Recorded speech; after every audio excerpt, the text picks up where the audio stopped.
Hello les gens. Them better know how we are run, boy. Ooh, mother girl. Empire run, boy. Them better know how we are run, boy. Ooh, mother girl. Empire.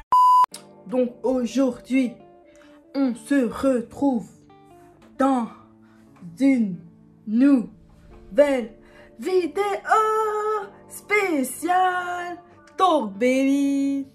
Donc aujourd'hui on va parler de confiance en soi. C'est un sujet que je voulais traiter vraiment depuis longtemps, mais je savais pas vraiment comment l'aborder vu que moi-même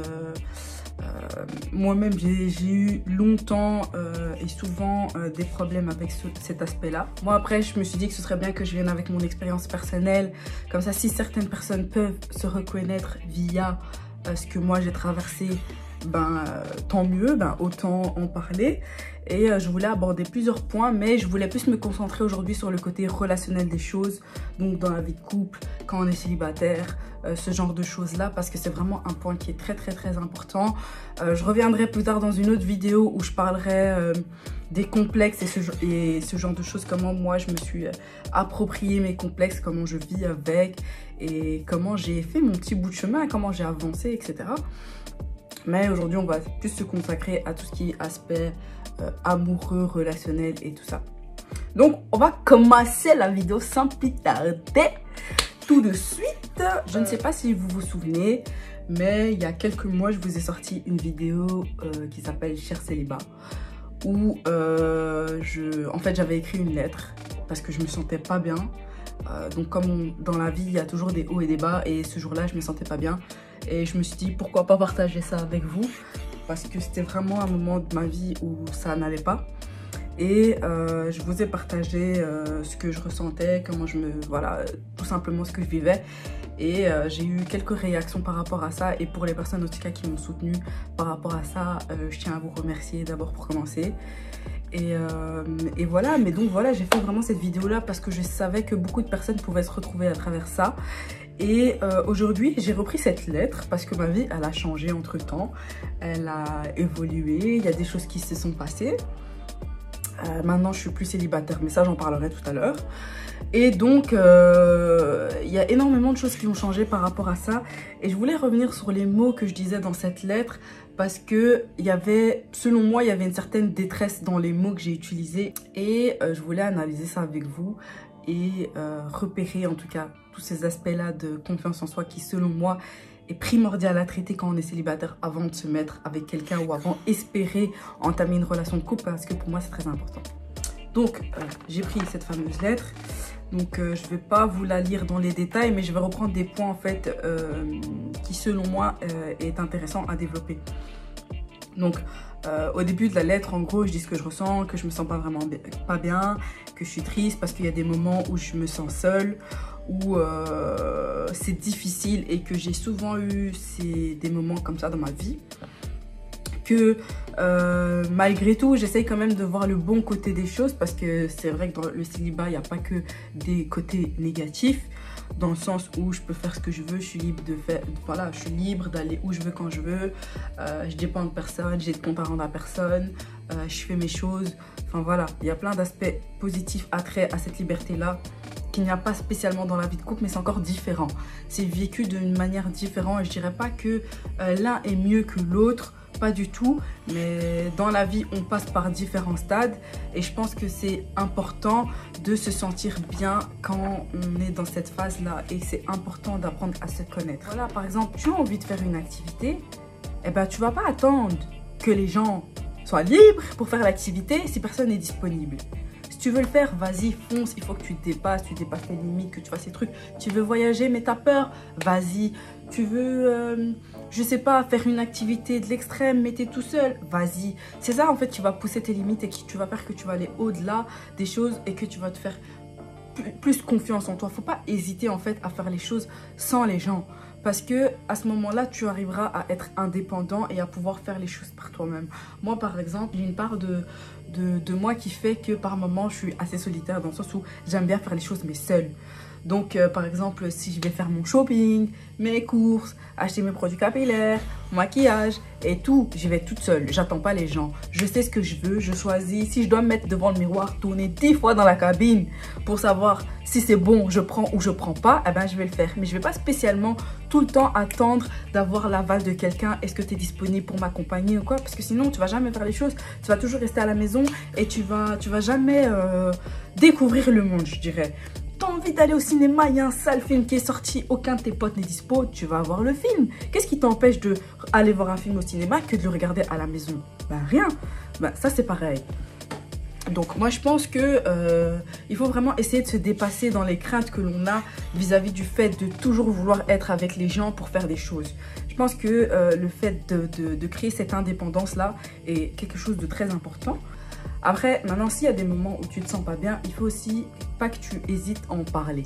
Moi, c'est ce que j'ai essayé de faire à travers cette lettre-là, c'est de parler et de partager ça avec vous parce que c'est quelque chose que je pouvais peut-être, entre guillemets, partager avec personne parce qu'à ce moment-là, je me sentais seule, même si j'avais mes amis.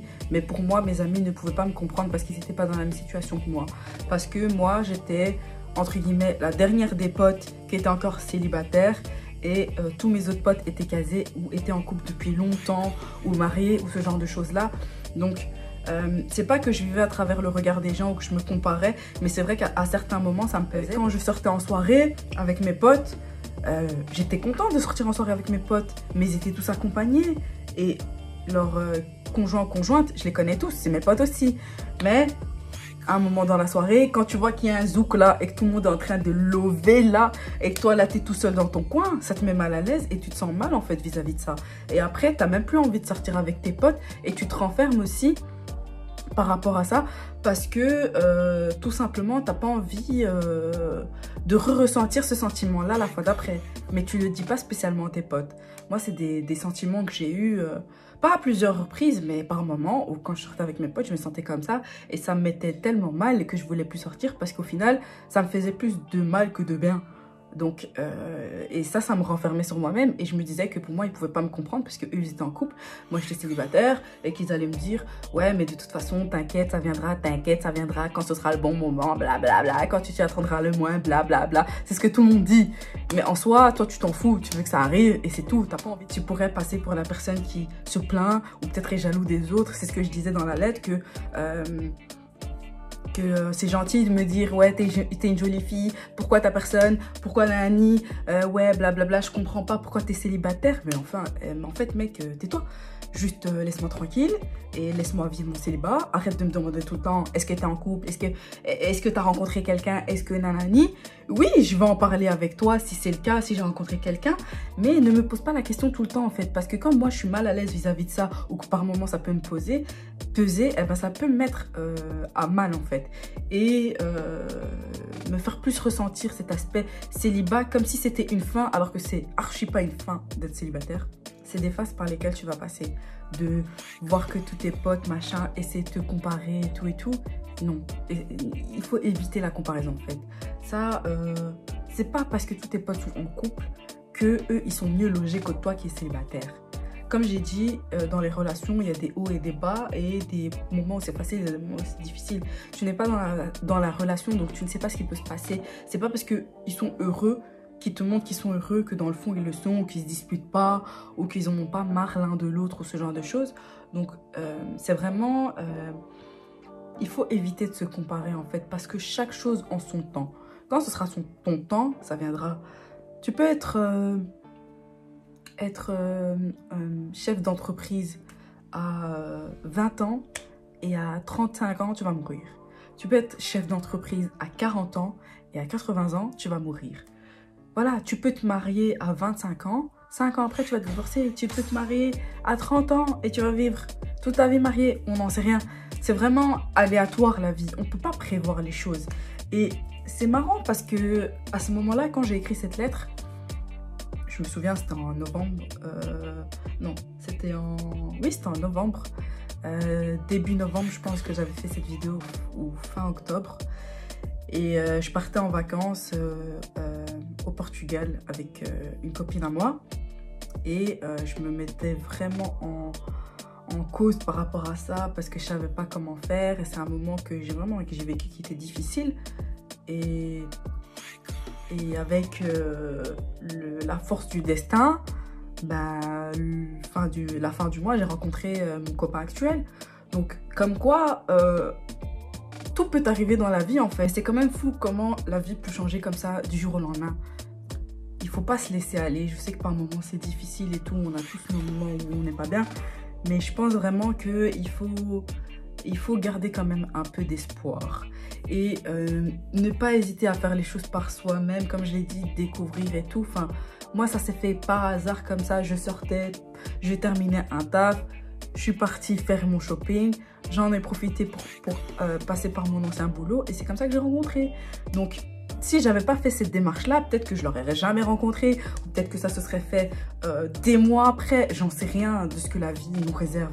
Mais c'est pour vous dire que c'est en faisant des choses quotidiennes de la vie de tous les jours et en n'y pensant pas ou juste en ayant une pensée pour des potes, des collègues, j'en sais rien, voulant faire des choses, qu'au final, les choses vont se faire et il faut juste pas être pressé. Et quand je pense que quand c'est la bonne personne, bah, ça vient quand c'est le bon moment et il y a un timing à tout aussi, je pense. Avant de vouloir rencontrer quelqu'un, il faut être bien soi-même, il faut se connaître, il faut dépasser ses limites, être autonome et aller au-delà de ça. Parce que c'est pas une autre personne qui va venir vous apporter toute cette confiance comme ça tout d'un coup. Parce qu'il y aura des aspects de votre vie ou de votre quotidien qui va faire que vous vous sentirez toujours mal à l'aise même avec une personne. Il faut vraiment aller au fond des choses et se construire avant de vouloir construire quelque chose avec quelqu'un. Parce que l'autre personne, elle est en face, elle est juste là pour vous compléter, comme ça. Mais elle n'est pas là pour faire en sorte qu'elle vous construise à votre place. C'est à vous de faire le boulot. Comme on dit, voilà, je peux pas passer l'examen à ta place. Une personne, elle peut vous apporter des clés, comme je vous ai dit, mais elle peut pas vous construire totalement. C'est impossible, vous lui en demandez trop. Et en face de vous, vous lui en demandez trop pour peut-être ce qu'elle peut vous apporter. Et c'est aussi peut-être un poids pour elle ou une charge qui sera trop lourde pour elle. Parce que dans une relation de couple, c'est pas si facile que ça. Et je pense que si déjà vous avez la base, vous êtes indépendant, vous êtes autonome, ça ne peut que aller mieux. Parce que si de base vous êtes dépendant de la personne, ce sera une relation malsaine ou ça peut virer vers une relation toxique ou ce genre de choses. Enfin voilà, il faut vraiment essayer d'être bien avec vous. Et par exemple, moi, dans mes relations précédentes, j'essayais de faire une remise en question pour voir qu'est-ce qui n'allait pas. Et j'ai remarqué que j'étais une personne, par exemple, qui était beaucoup trop généreuse dans le sens où quand je me mets dans une relation, je donne tout.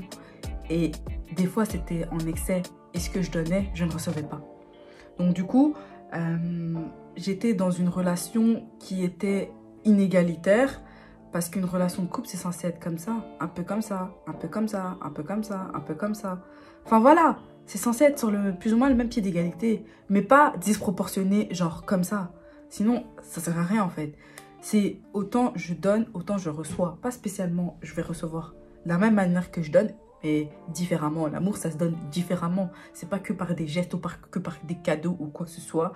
Mais ça peut être par de l'attention, enfin bref, par énormément de choses. Mais je me rendais compte que ça, c'était un défaut que j'avais. Pourtant, ça faisait partie d'une qualité. C'était une qualité en soi, mais je la considérais comme un défaut parce que c'était à outrance et que les gens, ils en profitaient. Autant que ça a été en amitié que ça a été en amour.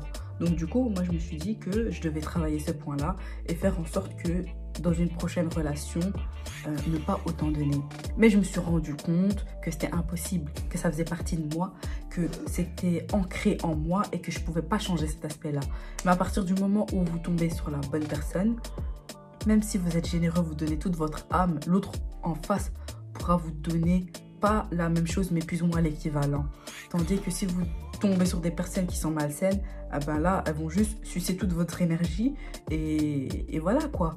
Donc, c'est important de savoir qu'est-ce qui me correspond, qu'est-ce que par exemple je pourrais pas changer ou qu'est-ce que je dois améliorer, qu'est-ce que je dois... voilà, pour non seulement faciliter la vie du futur ou de la future, mais aussi pour vous en fait. Ça vous évite des disputes, des conflits, plein de choses et il y a des limites et apprenez à respecter ces limites. Même par amour, il y a des limites.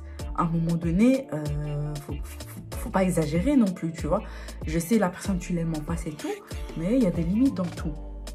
Dans ce que tu peux donner, dans ce que tu peux offrir, dans ce que tu peux recevoir.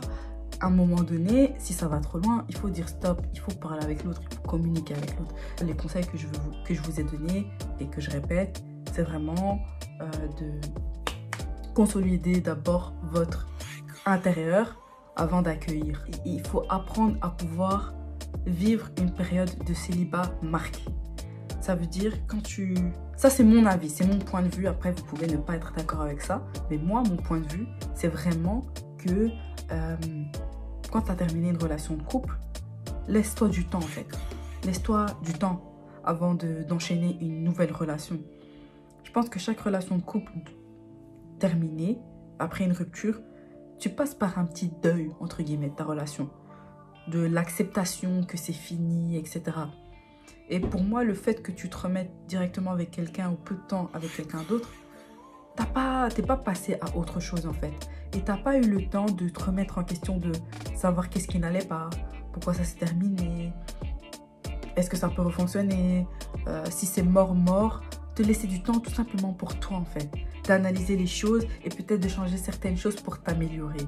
Mais le fait d'enchaîner, c'est que peut-être il y a des points négatifs dans la relation précédente que tu n'auras pas pu améliorer. Donc, ça va être rebelote et peut-être que la nouvelle relation, elle se terminera à cause des mêmes causes qu'il y a eu, tu vois.